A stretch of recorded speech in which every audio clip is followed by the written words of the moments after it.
Hello students, good morning to all of you. Shampa ma'am here. Today I am with the second part of lesson 3 history, Delhi Sultans. The previous day we discussed about the expansion of Delhi Sultans. Still there are two different expansion processes, internal frontier and external frontier, as I discussed before. Internal frontiers are about the capturing the hinterlands and garrison towns, the fortified cities where the soldiers live, and giving lands to the peasants by clearing the forest. And about the external frontier, it was mainly about the military expeditions towards South India. So today I am going to discuss about the administration's processes of the Delhi Sultans. What was the administration process? How they have taken care about to rule the country as the country was expanding, the dynasty was expanding. So to really ruling the country, which type of measures they followed? First one, early Delhi Sultans favored their special slaves purchased for military service called bandagan in Persian. Bandagan is the Persian word, and which means the slaves which are being purchased for military services by the Delhi Sultans.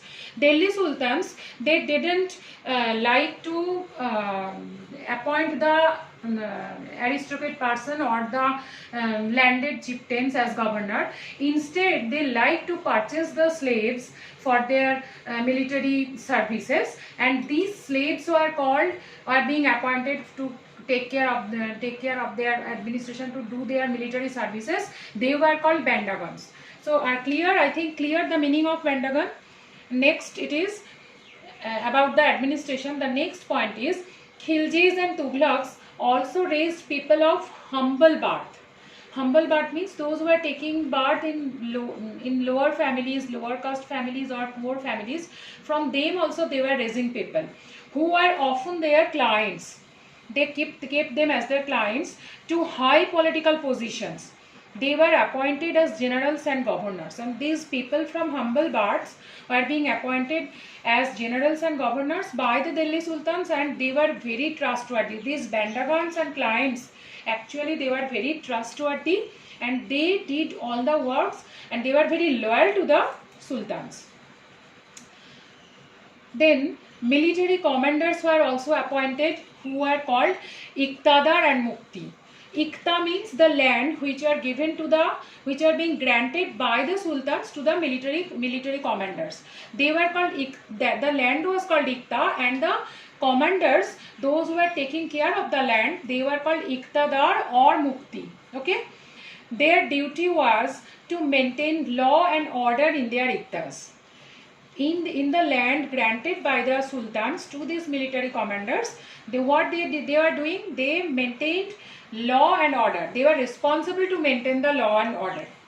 Accountants were appointed by the state to check the amount of revenue collected by the muftis. Special accountants were also being appointed, the amount of revenue, the taxes, to check about that. Then the Delhi Sultans forced the landed chieftains and rich landlords to accept their authorities. They forced the landlords or rich landlords to accept the authorities. Authorities of whom? Authorities of these military commanders. Those who are called Iqtadars or Muktis. So understand about I think it is clear about the administration process. Let me discuss it again before going to the next point.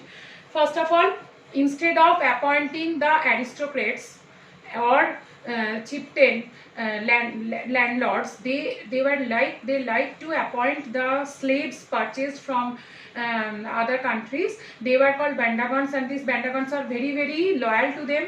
Even from the humble birth, people are being appointed as clients. They help them for military services, and then military commanders also are being appointed by the Delhi Sultans. They were being granted the lands which was called Iqta, and these military commanders were called Iqtadar or Mukti. Okay, and these Iqtadars were responsible to maintain the law and order in their lands, in their Iqtas. And the Delhi Sultans also, they forced the rich landlords who were very powerful on that time, they forced them, they had to take the accept the authority of this iqtadars. So iqtadars were very powerful of that time, as they were being appointed by the military commanders, by the landlords.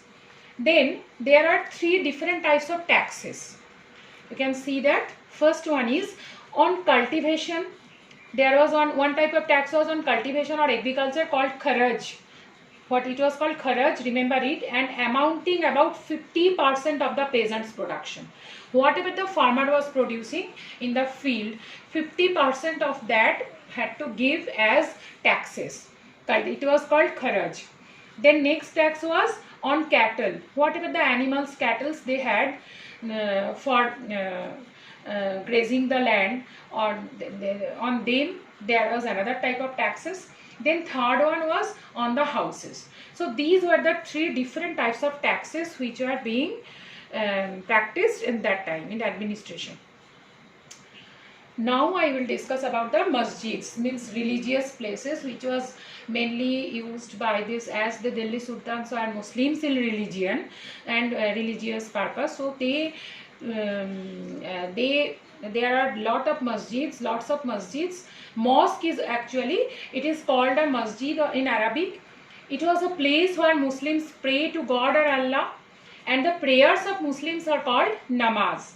During prayers, Muslims stand facing Mecca. In India, this is to the west, so this is called Qibla. So these masjids were mainly community center of one religious community center of this religion, as Delhi Sultans were mainly from Muslim religion. They established lots of masjids, and their prayer was being going on, practiced, and these prayers was in one word, it was called namaz.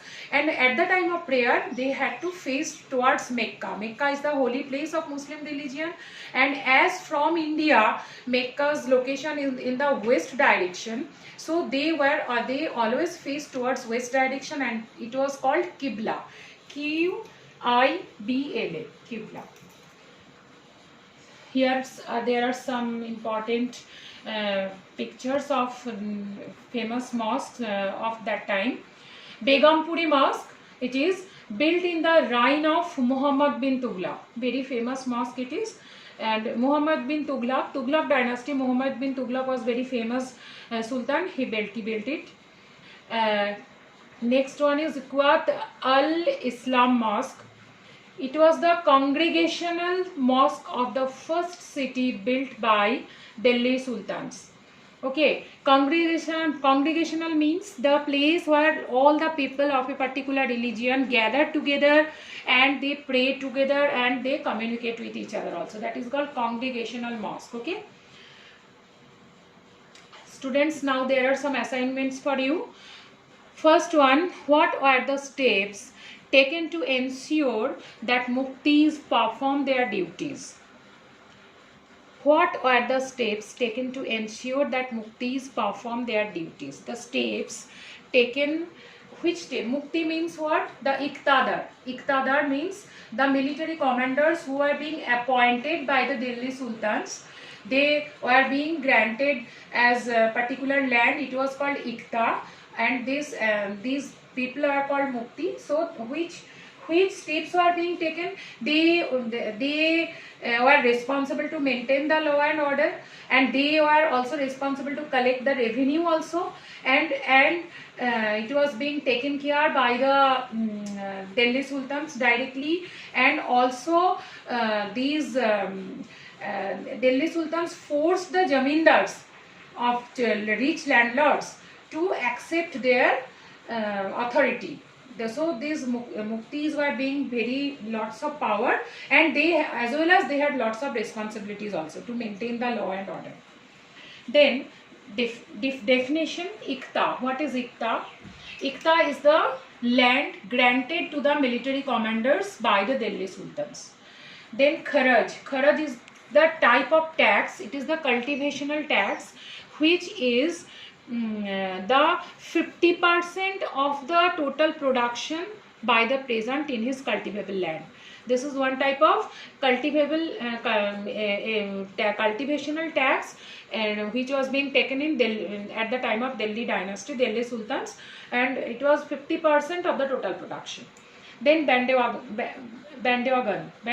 was at the it was the Persian language, Persian word. It means the slaves who were being purchased by the Delhi Sultans to help them in their military services and administrational works, and they were very, very trustworthy, and they were called Bandagans.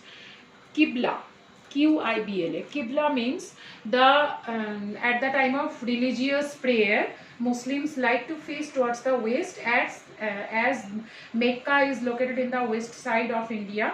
So, and this way of standing on the west side at the time of praying, that is called Qibla. Okay, so thank you, students. I will come with the last part of this chapter tomorrow. Till then, you complete the assignments, learn it, and if any doubt is there, you can ask in the online classes. Thank you.